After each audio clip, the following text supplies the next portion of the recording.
Okay, so by day 5, you should have a ginger bug that looks a bit like this. Every day, just ginger, sugar, water, and then by day 5, 6, or 7, you should start seeing bubbles coming up. You're getting your carbonation going, and you can then start to make some drinks. I'm going for Orangeade and a lemon limeade. So I've taken 2 wine bottles worth of water, put them into the oranges, and 1 wine bottle worth of water and put that in with the limes and lemons. That now just needs to be brought to the boil. So get that on a reasonable heat. Bring that up.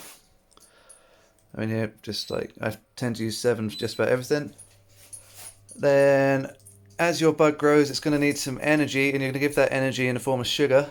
And I've got a box of sugar cubes here, about 40 grams of sugar for 1 bottle worth, which might seem like a lot, but that's going to be eaten by the yeast. It's going to turn into a very mildly alcoholic drink.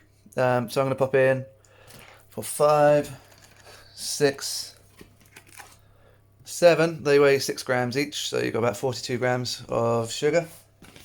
Then in the orange, because I've got 2 bottles worth, I'm going to double that. So 6,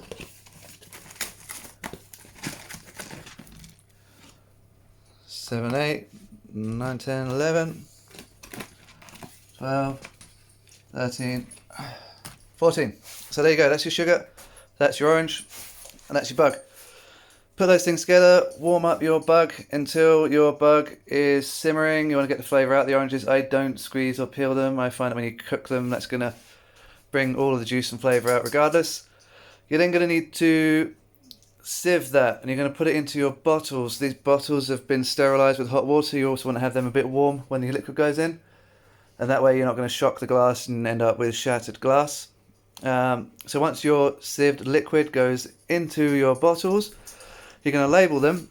You're going to leave about this much space, and you're going to top it up with your bug, and you're going to leave a little bit of space in the top for gas expansion because it's going to start to fizz. And you leave that at room temperature for about 5 days, and after 5 days you will have a fizzy, probiotic and healthy drink to enjoy. Just be careful once you've corked these, so you'll cork them once they're full, and then cork them once they're full. And then every day you're going to need to pop that out. So as that drink gets more fizzy, just let a bit of gas out. And then cork it again. And I say after about 5 days you're going to have fizzy probiotic drinks to enjoy. And you can do that with practically anything. We've got a ginger going that we made this morning. Here we're going to have orange, we're going to have lemons, tons of vitamin C, tons of good bacteria, and fun and easy to make.